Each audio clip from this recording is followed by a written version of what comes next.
Welcome back to the podcast, guys. Today we are joined by Dave Berner, who is the co-founder of Kinde. So welcome to the podcast, Dave. Why don't you start by telling us a little bit about Kinde and what you do? Hey, thanks for having me, Jordan. It's great to be on. So, as you say, I'm the co-founder of Kinde. Kinde give us a little bit of, we've been labeled sort of Shopify for SaaS, where we bring all the peripherals that aren't your ideas. Shopify hail it in the e-com space, where you'll just bring in your t-shirts or mugs or whatever it is you're selling. We're effectively trying to enable startup founders to bring. So if you're going to build the next Instagram, you can focus on making your images super crisp or your video content or whatever that is. And we can provide like the authentication, the billing, all the peripherals to enable you to get to market faster. Okay, perfect. And I love that comparison, the Shopify for SaaS.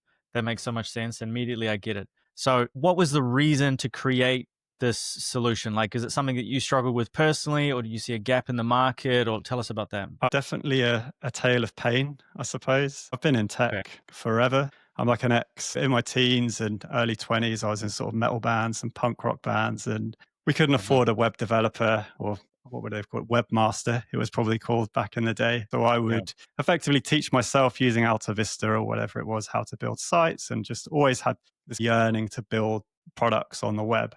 And just found myself building all those same constituent parts over and over again, like the auth, the billing. And half the time, I've got this graveyard full of dead GitHub projects that are just never going to see the light of day because I sunk all this time into building the infrastructure because I wanted it to be super secure. And then the actual idea maybe just completely missed the mark and people weren't remotely interested by the time I got it to market, or I just got bored with the idea and then I wanted to move on to the next thing. And so eventually thought, well, maybe this is the product. Maybe it's for enabling people like me who want to ship cool projects, but don't want to build all, and I hate to say it about my own product, but build all the boring stuff effectively.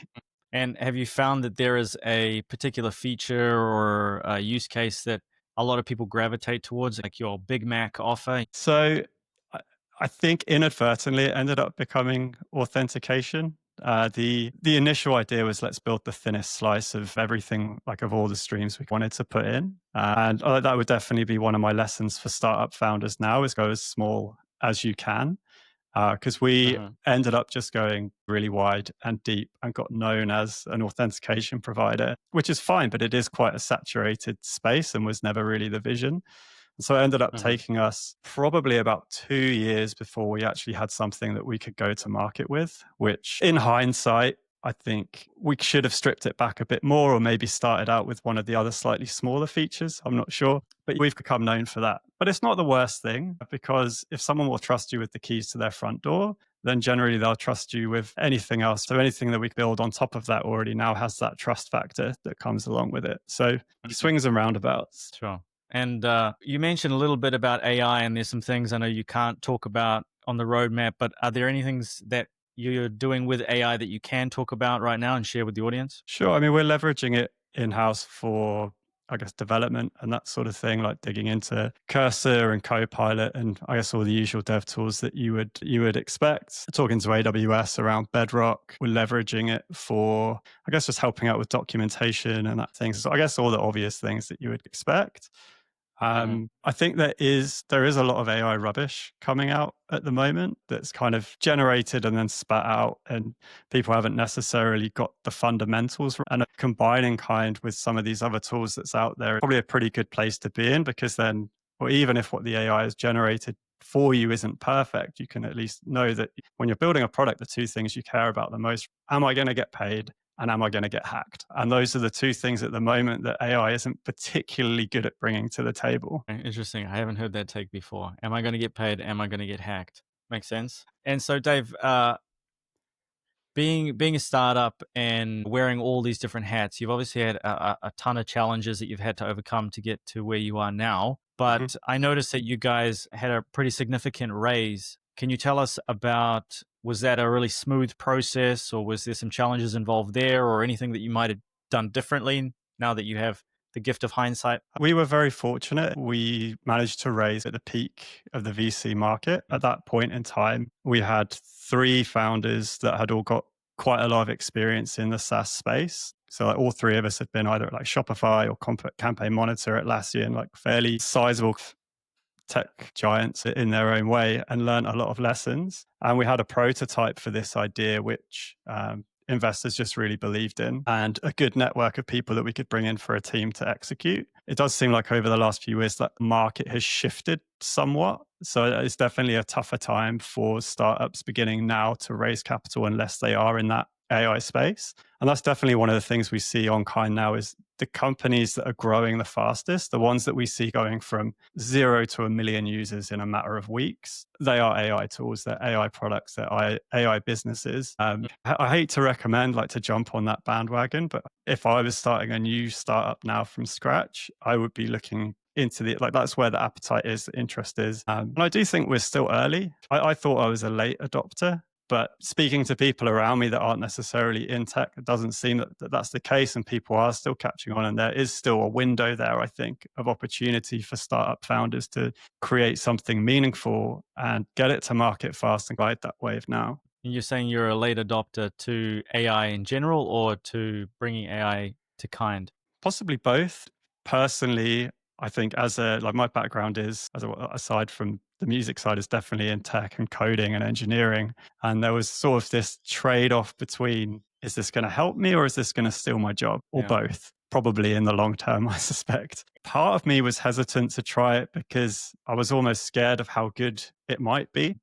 And now that I have dived in with both feet and been playing with it more, I kind of liken it to sort of like a junior engineer, I guess, that given the right controls and the right prompts, it's going to create awesome results. But if you give it a couple of lines, it's going to keep tapping you on the shoulder or introduce massive security holes or whatever it is. So you need to invest that time up front in the same way that as if you were training a junior, that you're like, okay, here's like the specific guardrails that I need you to work within. This is what I need you to consider. This is what I need you to think about. And the output from that is so much better. I'm definitely less fearful and more hopeful now, having dived into it deeper. And that would be my advice to anyone, sorry, that's in that same reluctant state that I was, is just dive in there and give it a go. Like, there's tons of great tutorials on things like Cursor. That's the one I've been playing with the most recently. I haven't yet dived into Claude Code, but the Google CLI is also supposed to be pretty awesome.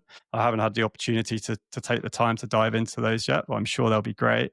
But just take that time to educate yourself and learn the tools, because it's only going to help you in the long run. Yeah, no, 100%. And I share the same sentiment as you, that I was hesitant to AI a little bit in the beginning, I think for similar reasons, but then dove in and it was like, okay, this is life changing. All right, this is not going anywhere for sure. So you mentioned the raise wasn't that difficult. It was sort of peak VC funding. Are there any other challenges you've faced over the last, let's call it 12 months, building and growing Kind? Being an infrastructure platform that supplies auth, feature flag, billing, environment variables, like, there's a million other features that you could build within that aren't core to a project, like whether it's analytics or streaming data, or whether it's API keys, or whether it's support modules that plug in to allow you to do chat. Like, there's so much, and our customer base is so wide that you get requests for everything.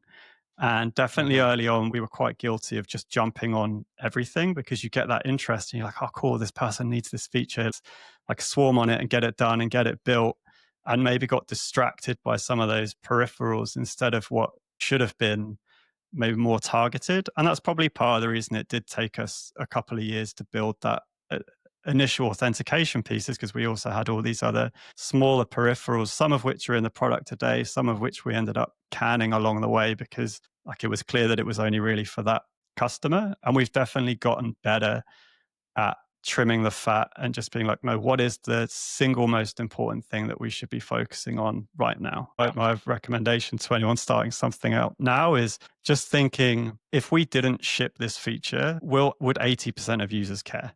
Like, you are catering for, we describe it as being, for most people most of the time. That's our guiding light when we're trying to build something, which I think has been working really well for us. Okay, it's refreshing to hear somebody technical who's also a co-founder talk like this. I think a lot of the technical co-founders that I speak to are very like, how can we cram this product full of as many features as humanly possible? Because that's what the users want, and then they'll just come.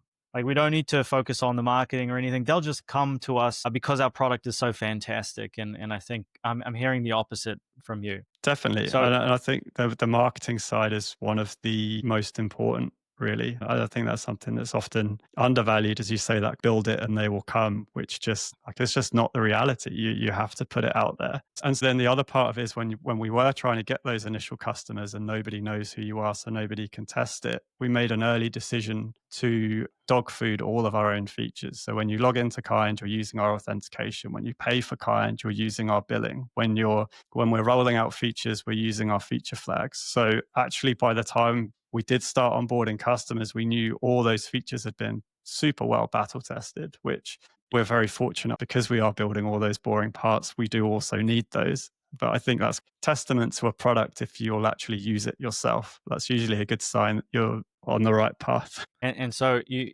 touched on marketing there. Like, how are you currently acquiring customers? How do they know that Kind exists? So we have a mix. So we have early stage founders that are coming in, and that can be either via, I guess, Reddit or X, or community is quite a big part of that. We have quite an active Discord and Slack community, and people are pretty good at helping each other out.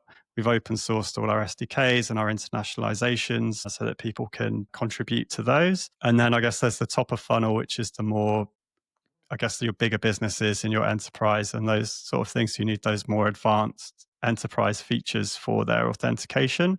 One of the things that's interesting is you see the early stage founders come in and they're like, oh, we just need username, password, and we don't need to worry about all the fancier auth. But then as they grow, and then they start needing to bring on enterprise customers and they go, oh, well, do you do SAML or do you do whatever it is? And they're like, oh, well, I can just flick the switch and turn it on. And suddenly they're then able to onboard those bigger customers. And then that also creates a bit of a chain reaction where those companies then hear of us, I guess, by proxy of using some of these smaller ones. And a lot of the indie hackers work at big tech companies during the week. So they'll be doing this on the side or at weekends, and then they go back to their boss. They're like, oh, hey, we've been playing around with Kind on this side project. Like, we should consider that when we're looking for whichever of our services they want to use, because they're all plug and play. You don't necessarily have to use the whole set. So I'd say that the audience is engineers, who are a very difficult audience to market to. I know, being one, I hate being advertised to. It's the worst. Our marketing team hate me because I'm like, well, I run ad blockers. I don't like, if I'm being sold to, then I'm out almost instantly. So we've always just taken like quite a direct, no fluff. There's very little imagery, very little showiness. It's just sort of straight to the point. I think the ad we put out for the enterprise auth was enterprise auth without the enterprise bullshit. It was just straight to the point so that the engineers know what they're getting off the bat. And that's just how we like to do things, I suppose. Okay. And you mentioned an ad there. Are you running paid ads or outbound or anything like that? We've definitely reduced. It used to be, I think, pre-AI, we was sort of finding that it was more effective. I guess now, like, you look at your Google results and then Gemini pushes everything like halfway down the page. So there's, that those paid ads, especially in Google world, is definitely, we've pulled back on some of that a bit more and kind of investing more in content and digging more into AEO and how LLMs are able to pick up our content when people are searching for us that way.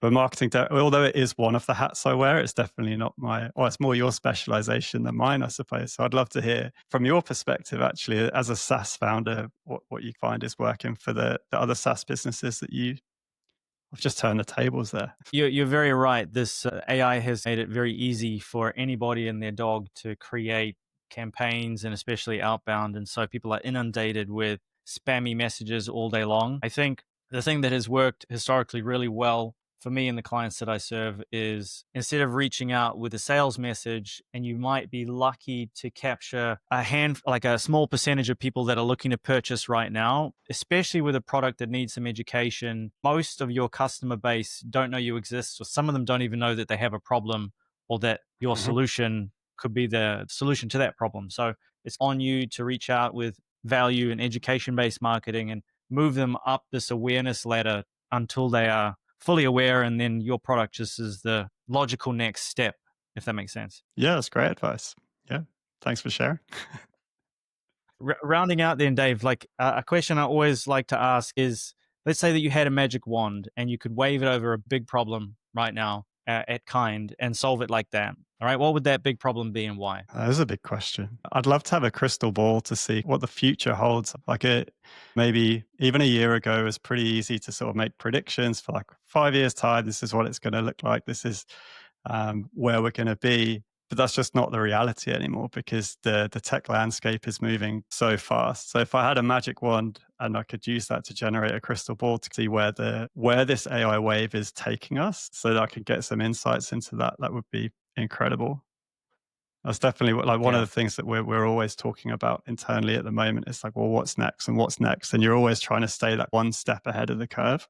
Well, I think if you had that crystal ball, you'd be a very rich man, especially with AI. It seems like every couple months there's a big trend and there's a new thing that explodes and gets to $1 million a month in MRR in what seems like 3 days or something ridiculous. Awesome. I really appreciate you coming on and sharing some of your insights today. If people are listening and maybe they're a developer who hates being sold to as well, where can they go and connect and maybe get a demo or something like that? Yeah, best spots on the website, kind.com. That's kind with an E, not Kinde. Or we have a page on the website that's around the pronunciation of it. But kind.com is the place to go and check out what we're all about and see which services are going to help you launch your startup next. Perfect. I'll make sure to leave links in the description. But thank you again, Dave, for your time and coming and sharing some of your insights. And thank you again, guys, for watching. We'll see you in the next episode. Cheers. Thanks, Jordan. Thank you so much.